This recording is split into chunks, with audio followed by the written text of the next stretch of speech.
bendiciones nuevamente. Continuamos. Vamos a la clase número 11 de la adoración. Este tema hermoso, hermoso, que nos corrige, nos perfecciona y nos lleva a la santificación. Vamos entonces a ver la última hora de clase en este núcleo número 15, la adoración y el resentimiento. Vamos a ver qué hay por aquí. Resentimiento relativo a las raíces de amargura, lo que dicen por ahí una yuca, ¿sí? Por aquí pudiéramos decir, ¿cómo llaman la fruta ese que hay por aquí grande? Que le dicen ocumochino. Guaje, ajá, hay un guaje ahí metido en el corazón alguno. Eso no es aquí, eso es por otro lado, por allá. ¿Qué es el resentimiento? Es el contenido de disgusto o enfados avivados por el recuerdo de una ofensa o un agravio recibido. Es el sentimiento de hostilidad o aversión hacia la persona que ha causado el daño.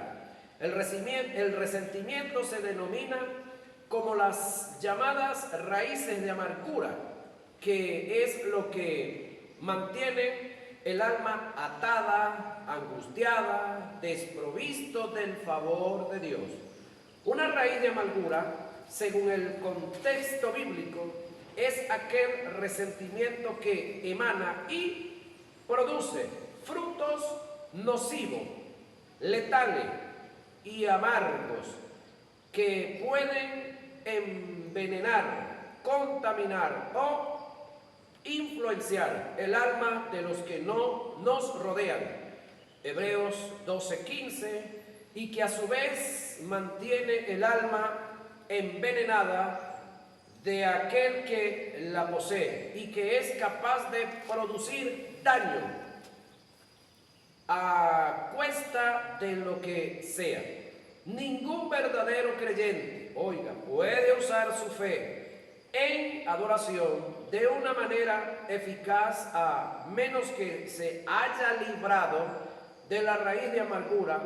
Aferrándose a este resentimiento siempre va a atrofiar nuestro crecimiento y promover espiritual.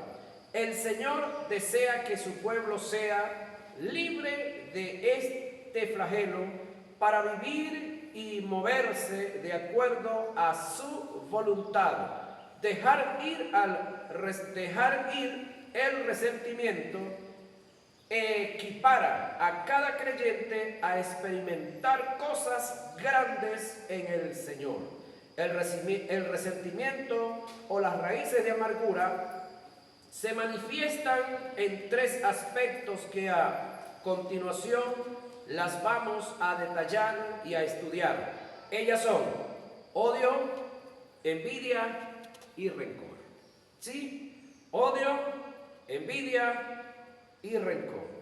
Alguien sobre este tema predicó hace muchos años un tema denominado un asesino silencioso, el cual impactó mi vida y me hizo entender y sostenerme más sólido en Cristo Jesús por causa de entender que ese asesino silencioso puede destruir, el propósito de Dios en la vida de muchos de nosotros, no matarnos espiritualmente, porque ya nosotros somos inmortales espiritualmente, pero sí puede destruir la familia, los negocios y destruir el propósito de Dios en cuanto al ministerio en la vida de nosotros. Ahora, hay que tomar en cuenta que estos resentimientos que se denominan raíces de amargura son compatibles el uno del otro. Casi siempre se manifiestan en conjunto, formando un vínculo vicioso, dándose una asociación recíproca para causar daño. En su mayoría, cuando hay odio, hay rencor. Donde hay rencor, hay envidia. Y así sucesivamente, hermanos queridos.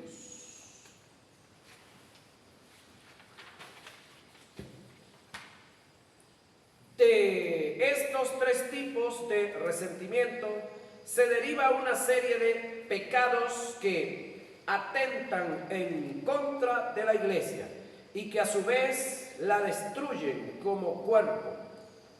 Pecados tales como la falta de perdón, el celo, la ira, el enojo, la maledicencia, el chisme, el escarnio, la censura, la difamación, el brollo, la contienda, la rivalidad, la competencia, la falta de unidad, entre otros. Por esta causa debemos luchar por todos los medios para que estos resentimientos no reinen en el corazón de un hijo de Dios. Pasemos a hacer un análisis de cada uno de ellos para tener mejor comprensión del tema.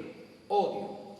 El odio es aborrecimiento caracterizada por una gran aversión o disgusto profundo. El odio es un resentimiento complejo que puede incluir ira, temor, enemistad, desprecio, mala voluntad, deseo de perjuicio.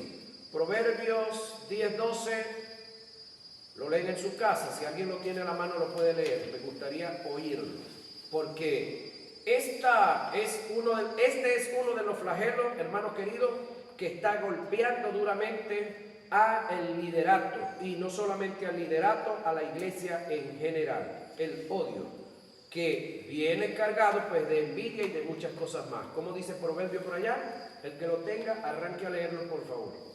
El término odio no aparece en el canon del Nuevo Testamento, es más familiar al Antiguo Testamento. En el Nuevo está el equivalente a aborrecer, con las mismas propiedades y características del odio. ¿Dijo Proverbio? El odio despierta rencilla, pero el amor cubrirá toda la falta. Ajá. El odio viene del hebreo sané, que significa detestar. Tiene que ver con la enemistad. El sentido predominante del término asocia con los celos. El odio puede llevar a la persona que está envuelta en él al homicidio, al maltrato físico y verbal, a la censura, a la difamación, entre otras. El odio está asociado con la envidia.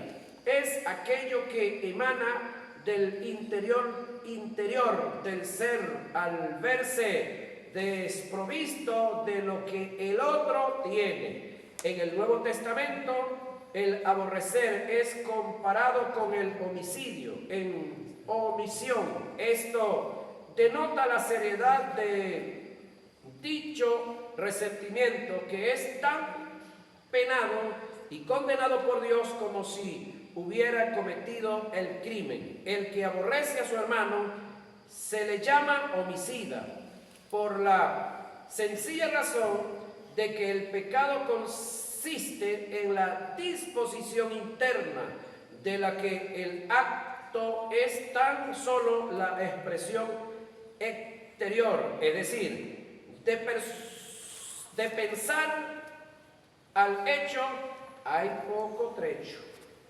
Todo el que aborrece o odia a su hermano es un homicida, asesino. Primera de Juan 3:15. Envidia, que viene tan junto. El sentimiento de disgusto producido al ser testigo u oír de la prosperidad de otro. Santiago 4:2. El envidioso se molesta cuando otro prospera y se alegra y celebra cuando otro fracasa. La envidia es aquel sentimiento o estado mental en el cual existe dolor o desdicha por no poseer lo que el otro tiene, bienes, cualidades superiores, entre otras cosas. La envidia es el deseo de privar a otro de lo que tiene. La envidia está muy relacionada con el celo al querer tener lo que otro tiene, con motivos incorrectos, que ahí es donde está el problema. Ahora, yo puedo desear tener lo que otro tiene, pero con motivos correctos, como decir, el hermano Pedro tiene una moto muy chévere, muy bonita, que Dios lo bendiga y que le dé salud y vida para que siga disfrutándola, amén. Sí. Pero yo necesito una también, ahí no hay problema. Pero cuando yo digo, ¿por qué Pedro? ¿Por qué él, que usa esa gorra así tan fea, que es esto, que es aquello, que lo otro, por decir algo, ¿verdad? Entonces eso es envidia. ¿Por qué él que no habla? Yo que hablo tanto, no hombre, como que voy a ser como él, que no hablo para tener todas las cosas. Ahí los motivos son incorrectos. Ahora, que yo adore a Dios y bendiga a Dios por lo que mi hermano tiene y que yo le diga, Señor, yo también lo necesito, excelente. Los motivos son correctos, pero debo adorar a Dios y alabarlo por lo que mi hermano ya lo tiene. Ok. La envidia es un arduo deseo de querer ver a tus semejantes hundidos en el más grande de los fracasos. En el ámbito del psicoanálisis, la envidia es definida como un sentimiento experimentado por aquel que desea internamente algo poseído por otro. La envidia daña la capacidad de gozar, es el factor más importante del socavamiento de los sentimientos del amor, ternura o gratitud. La envidia es un sentimiento enojoso contra otra persona que posee o goza de algo deseado por el individuo envidioso, teniendo el impulso de quitárselo o dañarlo para que él no lo disfrute. La envidia no tiene ninguna relación con el amor. La persona envidiosa es insaciable porque su envidia proviene de su interior, por supuesto del alma, y por eso nunca puede quedar satisfecha, ya que siempre encontrará otro en quien centrarse. Por esta causa, el apóstol Santiago es muy claro en el asunto. Te lo voy a transcribir en diferentes versiones para que tengas mayor comprensión de lo delicado del asunto, tal como lo presenta el apóstol. Codicia y no tenéis, por eso cometéis homicidio.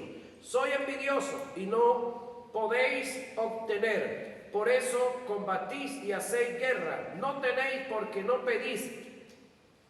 Eso es la Biblia de las Américas. Ustedes quieren algo y no lo obtienen, matan, sienten envidia de alguna cosa y como no la pueden conseguir, luchan y se hacen la guerra y no consiguen lo que quieren porque no se lo piden a Dios. Dios habla hoy.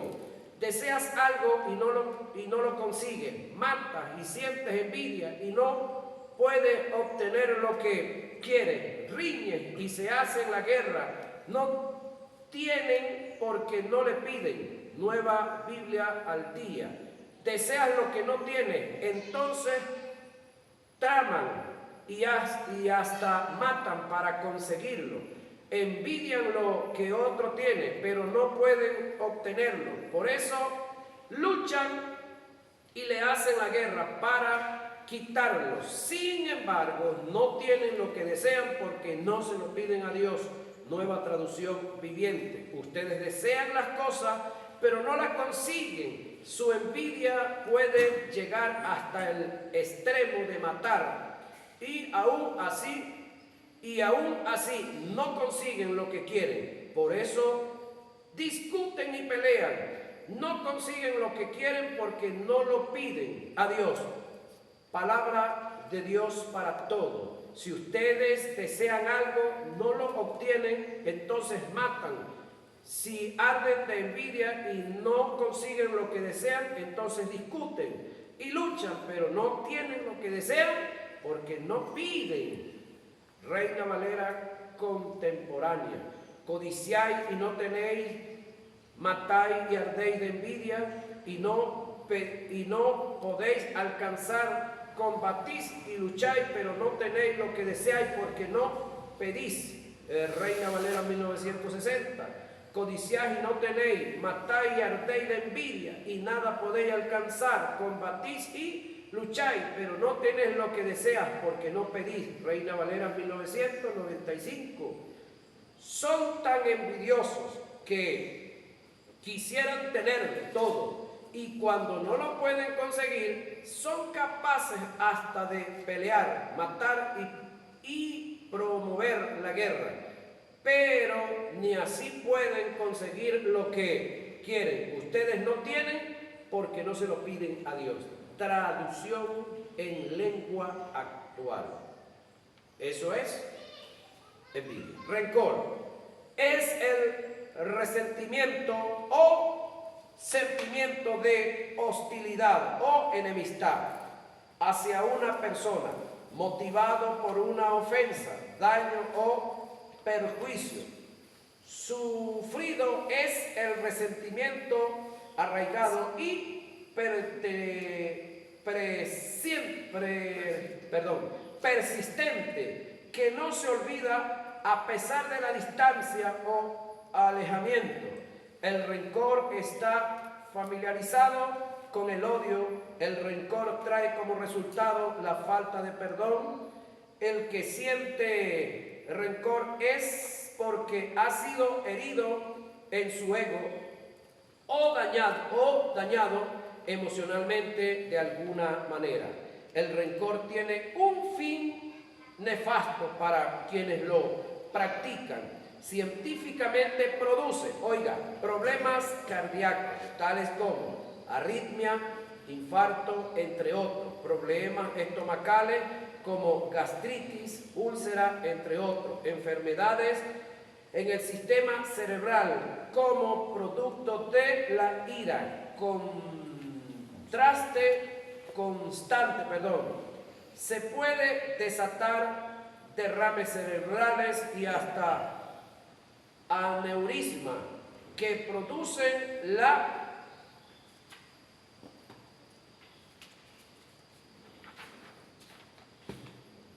muerte. También producen insomnio, trayendo como resultado desajustes en el sistema nervioso. Escúcheme, y aquí no estamos hablando de inconversos, de hijos del diablo, de hombres y mujeres que no tienen a Cristo en su corazón. Aquí estamos hablando de hermanitos, lavados por la sangre de Cristo, su nombre inscrito en el libro de la vida, pero que andan metidos en estos rollos.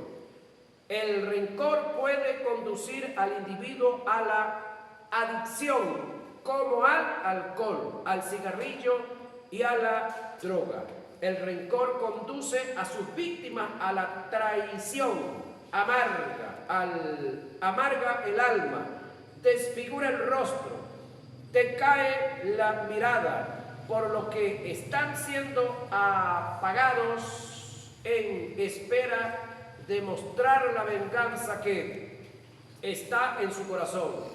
El rencor y el engaño van siempre de la mano para destruir a quienes lo practican, concibiendo maldad en su ser. El rencor vive en estado de amargura, el rencoroso vive en estado de amargura, amargando la vida de los que lo rodean. Es contaminante, es influyente. El rencor es un cáncer psíquico que reconcome y acaba con la vida de aquellos que se sumergen en él. Lo triste del caso, que el rencoroso siempre termina su vida, solo, desprovisto aún del favor de Dios, no por causa de Dios, sino por su terquedad o obstinación de estar sumergido en el rencor. Lo duro y lo penado del caso es que este tipo de pecado, el resentimiento, denominado como pecado de omisión, no lo juzgan, ni lo corrigen, ni es disciplinado en la iglesia.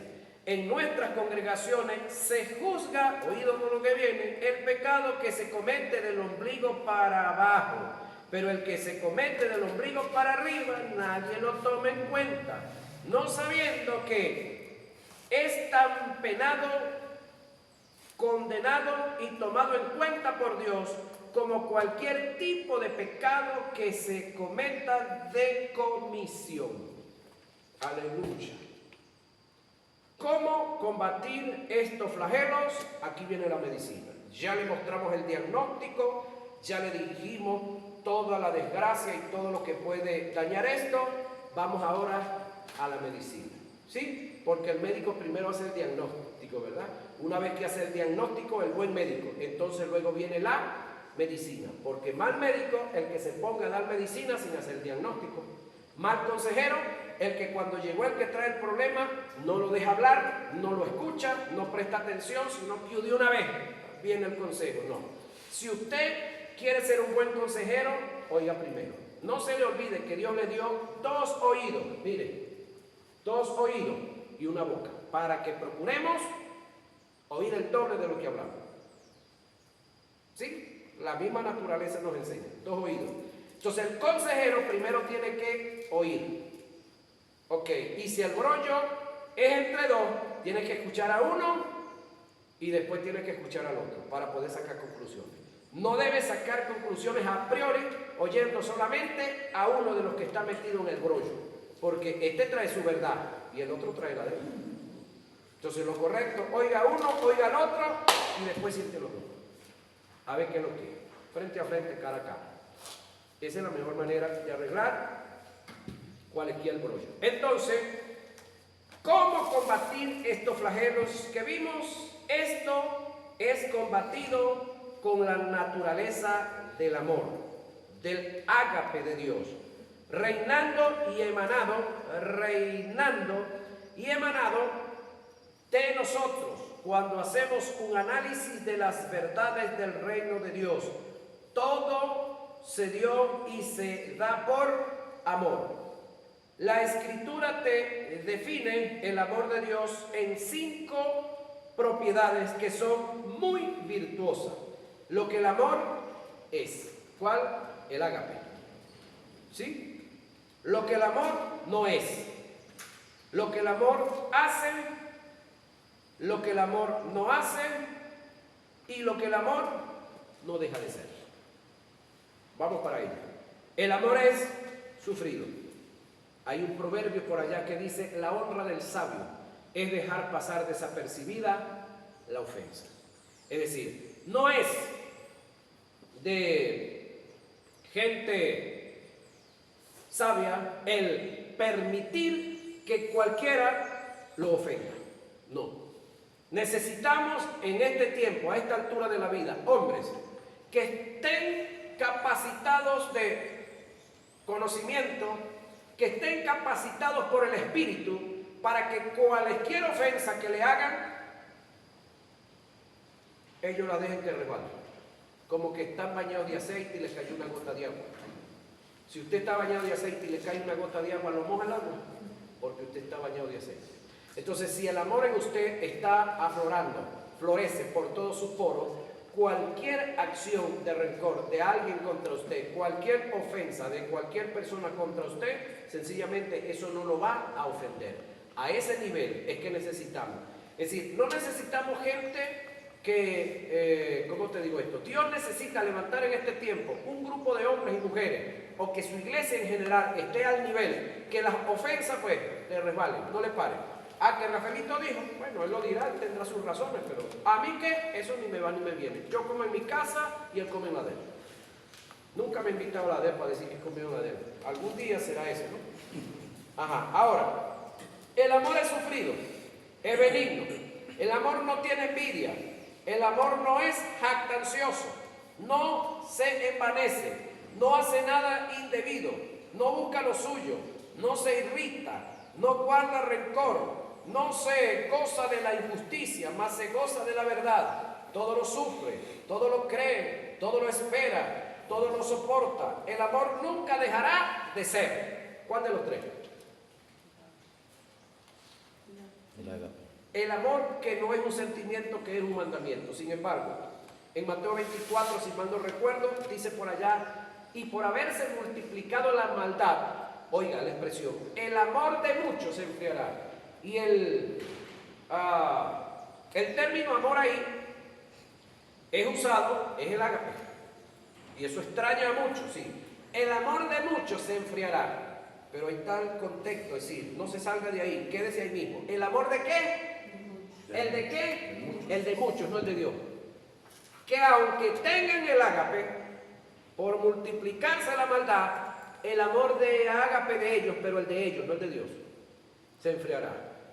Pero no es el amor que se enfriará, es ellos que se enfriarán aunque tengan el amor. Porque aceptarán la ofensa, se ofenderán fácilmente o difícilmente, pero se ofenderán y le pararán, le harán más caso a la ofensa que el amor que está en ellos, que tiene toda la capacidad para perdonar cualquier ofensa, y se olvidarán del proverbio que dice: la honra del sabio es dejar pasar desapercibida la ofensa. Ahora, ¿yo soy sabio o no lo soy? Eso lo decido yo. Si proverbio me canta agradable a mis oídos o me hace ver todo lo contrario. Porque si la honra del sabio es dejar pasar desapercibida la ofensa, lo antónimo de dejar pasar desapercibida la ofensa y lo antónimo de sabio, ¿qué es? Lo opuesto. ¿Qué es lo opuesto de sabio? Sabio, y lo opuesto es necio. Ajá. Y dejar pasar desapercibida la ofensa o no dejarla, entonces calarse la ofensa. Entonces, el que acepta la ofensa y el que se ofende, hermano Pablo, entonces pasa a ser basurero de los demás. Ahora pregunto yo, y pregúntese usted: ¿su mente es basurero del diablo y de los hombres que son usados por el diablo o no lo es? Su mente es un receptáculo de la palabra de Dios, de que llegue el mensaje, de que usted lo ingiera, lo dijera y lo propague usted, o su mente es un basurero de que el diablo le tiró una ofensa, usted la agarró, la metió ahí y comenzó a procesarla y comenzó esa ofensa a desestabilizarlo, a moverlo en rencor, a moverlo en envidia, a moverlo en todo ese desastre. Ya eso depende de nosotros. Ya ahí no tiene nada que ver el poder de Dios. El poder de Dios ya está en nosotros. Si nosotros no lo dejamos accionar, si no nos movemos en su palabra, Dios no tiene culpa de eso. ¿Sí? Ok. Cuando tenemos conocimiento de la naturaleza del amor de Dios y dejamos que gobierne nuestra vida, no hay lugar para ningún tipo de resentimiento. Entonces seremos libres para vivir y disfrutar la vida de Dios, y seremos aptos para recibir las grandes bendiciones que vienen de Él. Pero cuando yo sea un chico fácilmente de ofenderme, fácilmente de ser grollero y pelear con los demás y tratar de defenderme, alguien dijo una gran verdad: que la autoridad, ¿sí?, y la defensa son incompatibles. ¿Cómo así? Bueno, que si usted cree que usted es una autoridad, no se defienda. La autoridad y la defensa son incompatibles. Si usted es autoridad, no se defienda. Deje que el que le delegó autoridad a usted lo defienda. Deje que el que le entregó lo que le entregó a usted lo defienda. Deje que el que lo colocó en el lugar donde usted está lo defienda. Entonces la autoridad y la defensa no son compatibles. Usted como autoridad no tiene derecho a defenderse, porque usted no está en la autoridad que está porque usted quiso estar. Ahora, si usted se montó ahí porque usted quiso, bueno, ya eso es otra voz. En el Evangelio de Mateo deja en claro que el perdón es indispensable para calificar como adoradores y por ende presentar una adoración. El pasaje expresa como sigue: si traes tu ofrenda al altar y allí te acuerdas que tu hermano tiene algo contra ti, nótate, tu hermano tiene algo contra ti, no tú contra él, deja allí tu ofrenda delante del altar y anda y reconcíliate primero con tu hermano, y entonces ven y presenta tu ofrenda. Mateo 5, 23 y 24. Hermano, pero si mi hermano no me quiere oír, si mi hermano no acepta mis disculpas, si mi hermano sigue con su yuca, ya ese problema de él, no tuyo. ¿Sí? Ya ese problema de él, el que tiene el problema es él, no eres tú. Pero tú haz lo que a ti te compete. Lo primero que debemos tomar en cuenta es que en el pasaje hay dos términos que indican que Jesús está tratando el caso de un adorador, que son ofrenda y altar. Otro término nos muestra que hay una adoración implícita. Entendiendo esta verdad, debemos comprender lo estricto que es Jesús con el perdón como principio de adoración. Jesús dijo, si tu hermano tiene algo contra ti, ve tú a él. ¿Quién? Ok. Cuando hay un brollo, hermano, entre dos individuos, ¿quién es el primero que va a ir en pro de solucionar ese brollo? ¿El más cobarde o el más valiente? ¿Quién es el primero que va a romper el hielo? ¿Quién es el primero que va a hablar? ¿El más cobarde o el más valiente? ¿Quién es el que va a huir? El cobarde. ¿Quién es el valiente? El que va a enfrentar, el que va a buscar al otro. El que habla primero es el más valiente. El que pide perdón y el que perdona primero es el más valiente. El más cobarde a veces ni siquiera se atreve a perdonar y menos a pedir perdón porque no reconoce. Eso pareciera contraproducente, pero es la gran realidad. En una relación, bien sea de empleado a jefe o de jefe o de socio, en una relación de hermano a hermana, el que grita más, el que agarra corotos y bate corotos, el que tira platillos, el que tira cuchillos, el que tira golpes de primero es el más cobarde, si usted no lo sabía.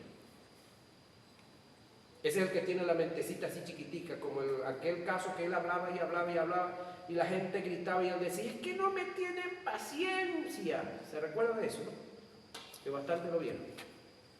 Entonces, el que tiene la mente así grande, escucha, oye, gritos, escucha de todo, cómodo, tranquilo, está seguro de sí. Pero el que tiene la mente chiquitica, eso es rápido. Pescozones, tiros, machetazos, garrotazos y de todo. ¿Copia esa, no? Y eso tiene que ver con el alma, no tiene que ver con el espíritu para nada. Ok. Lo lógico del caso sería que yo buscara a quien he ofendido, no al que me ofendió. En el caso de que mi hermano me ofenda, él debe venir a mí, buscarme. Según el pasaje es todo lo contrario. Aunque yo no haya sido el causante del problema, aunque haya sido el agraviado, debo ir a mi hermano, que fue el agresor. Esto nos muestra la seriedad del asunto en relación al perdón y a la adoración. El término reconciliar del griego es diayazo, que indica una reconciliación mutua o recíproca.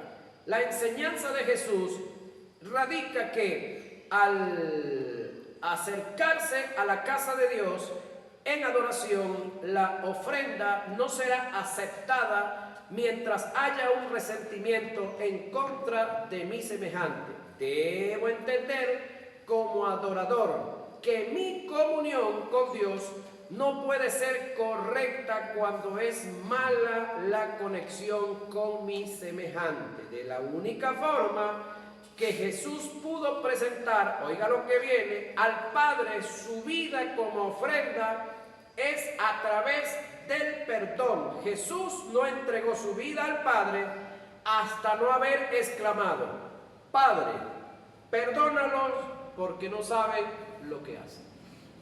Lucas 23:34. Padre, perdónalos porque no saben lo que hacen. Pregunto, ¿quién había ido hasta el Calvario a reconocer que los testigos falsos habían testificado falsamente? ¿Quién había ido hasta el Calvario a pedirle perdón? A Jesús. Nadie. ¿Y qué hizo Jesús? Antes de presentar la ofrenda, le pidió al Padre que los perdonara porque ellos no sabían lo que hacían. Ahora yo pregunto, si Jesús le pide al Padre que los perdone porque no saben lo que hacen, ¿sería que Jesús ya no había perdonado? ¿Sería que Jesús ya... Es decir, Jesús le iba a pedir al Padre que los perdonara sin él haber perdonado? Ok.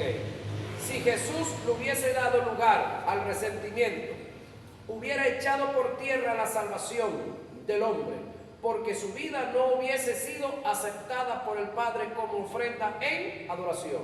Bíblicamente puedo demostrar que Esteban, al morir, presentó su vida al Padre como ofrenda. La Biblia dice, pero Esteban lleno del Espíritu Santo. ¿Qué es estar lleno del Espíritu Santo, señoras y señores? ¿Hablar en lengua? No. ¿Danzar y a revolcarme en el suelo? Tampoco. ¿Llevarme a todo el mundo por delante? No. Estar lleno del Espíritu Santo es moverme en amor, gozo, paz, paciencia, benignidad, bondad, fe, mansedumbre y templanza. Manifestar el carácter de Dios en mí, así yo no hablo en lengua. ¿Sí? Eso es estar lleno del Espíritu Santo. No es que se me espeluca el cuero, así, mira hermano, se me espeluca, parece piel de gallina. No hermano, eso es emoción. Ahora, Esteban estaba lleno del Espíritu Santo y entrega. Puesto los ojos en el cielo, vio la gloria de Dios y a Jesús que estaba de pie a la diestra de Dios. Hechos 7, 55 y 56.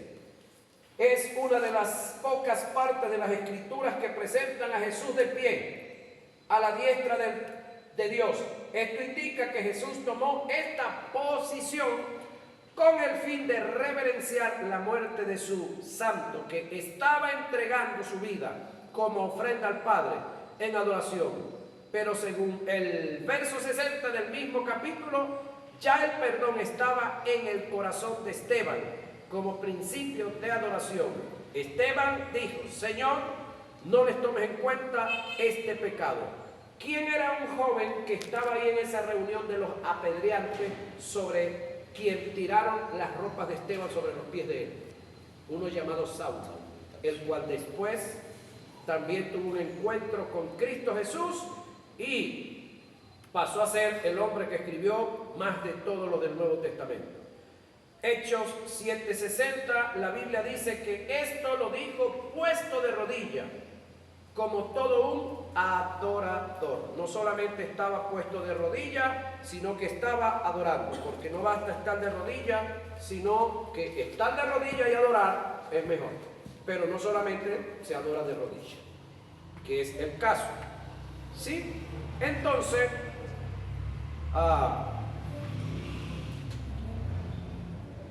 su vida como ofrenda, después de haber acudido al perdón, el hecho de que Esteban se haya puesto de rodillas y Jesús se haya puesto de pie, indica que hubo un acto de adoración en la entrega de una vida, pero por delante de todo esto estuvo el perdón. ¿Cómo puede la iglesia en una forma colectiva o el creyente en una forma individual calificar como adoradores si la mayoría están llenos de odio, celos, raíces de amargura, contienda, envidia, falta de perdón, competencia, engaño, traición, falsedad?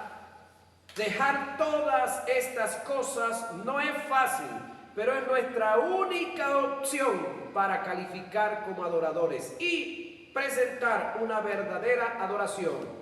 Hay una lista de personas que debemos perdonar para ser efectivos en la adoración y a continuación te las presento. Tenemos que perdonar en una lista que tenemos por aquí, en primer lugar, a Dios. porque muchos de nosotros estamos culpando a Dios por lo que nos está pasando o por lo que nos ha pasado. A nuestro cónyuge, a nuestros padres, a nuestros líderes, a nuestros hermanos de sangre, a nuestros hijos, a todos los que te hicieron daño fuera de tu contorno. Y el otro y el último que debemos de perdonar es a nosotros mismos por muchas veces estúpidamente cometer tantos errores y comportarnos como no debemos comportar. Entonces, 8 tipos de personas que debemos estar al día con ellos, perdonarlos. La fe y la adoración. La adoración, si no es en fe, no es adoración. Por lo tanto, aunque esta materia ya la vimos, vamos a darle un pequeño toquecito a lo que es la fe y la adoración. Porque todo nuestro enlace y toda nuestra conexión con Dios es a través de la fe. Ok. En los puntos 1 y 2 del tópico, verdades intrínsecas en la adoración, señalamos algunos rasgos que tienen que ver con la adoración en fe. Lo primero que tratamos es que la adoración es incondicional. Y lo segundo es que adoramos a Dios en medio de cualquier circunstancia. El no acondicionar la adoración y adorar en medio de cualquier circunstancia es un acto de adoración que conlleva a la fe implícita. En estos casos es donde se pone a prueba el carácter de un verdadero adorador. Un adorador no busca los mejores momentos para adorar. Él lo hace bajo cualquier circunstancia. No es fácil reconocer a Dios como el sanador cuando se está enfermo. No es fácil reconocer a Dios como nuestro proveedor cuando se tiene un embargo o hay una deuda por ahí que queremos pagar y no tenemos cómo pagarla. No es fácil reconocer a Dios como el que nos da la vida cuando por diversas circunstancias hemos perdido una batalla. Adorar en fe es entender que, aunque no entendamos nada y no tengamos respuesta de las cosas adversas por las cuales pasamos, Dios sigue siendo Dios. Su fidelidad y su integridad, su equidad, su rectitud, su veracidad no debe ser cuestionada ni puesta en duda por un adorador. Por fe, Abraham, en medio de la confusión, presentó a Isaac en adoración como ofrenda a Dios, en obediencia, no dudando de la palabra que Dios le había dado cuando le dijo: en Isaac te será llamada descendencia. Hebreos 11:18. Por fe, Abacú, en medio del caos, adoró a Dios y reconoció como la fuente de la provisión, aunque las circunstancias eran adversas. Abacú 3:17 y 19. El adorador debe ser fiel en la prosperidad como en la adversidad. Es en estas dos posiciones donde se prueba el carácter del adorador. Un adorador en la abundancia no se olvida de Dios. En agradecido es agradecido por ella, y en la escasez no reniega de Dios, mantiene fidelidad. Pablo el apóstol entendió y mantuvo esta verdad y dijo: no lo digo porque tenga escasez, pues he aprendido a contentarme cualesquiera que sea mi situación. Sé vivir en escasez y sé tener abundancia. En todo y por todo estoy enseñado, así para estar saciado como para tener hambre, así para tener abundancia como para padecer necesidad. Filipenses 4, 11 y 12. Y después de estas expresiones, en el 13 es que Pablo logra decir. ¿Cómo logró decir? Todo lo puedo en Cristo que me fortalece. Pero después de que se pasa por el 11 y el 12 no se llega al 13 sin pasar por el 11 y el 12. Después de haber expresado todas estas verdades, convencido de cada una de ellas, exclamó con propiedad en actitud de gracia y adoración: fortalecido en sí, todo lo puedo en Cristo que me fortalece, que es el verso 13. Por esta causa, un adorador debe entender que la adoración en fe no se ajusta a las circunstancias. Ella depende de la convicción que tengamos de la verdad de Dios que está establecida en su palabra. Jesús lo entendió e hizo de la verdad establecida un fundamento para adorar en fe. Él dijo: vete, Satanás, porque escrito está: al Señor tu Dios adorarás y a Él solo servirás. Por causa de este principio es indispensable que obtengamos un entendimiento preciso, conciso de la fe y lo que se relaciona a ello, para poder ajustarlo como principio de adoración y poder así presentar a Dios una verdadera adoración como producto de haber calificado como verdadero adorador. Estoy creyendo que este seminario de adoración sirva para bendecir tu vida y la de otros. No olvides que el pecado, por ignorar una verdad, la misericordia de Dios nos alcanza. Pero si persistimos en pecar, conociendo la verdad, seremos confrontados por Dios. No te engañes, Dios no puede ser burlado. Lo que tú siembres, lo vas a cosechar. Amén. Dios me lo bendiga. Hemos terminado esta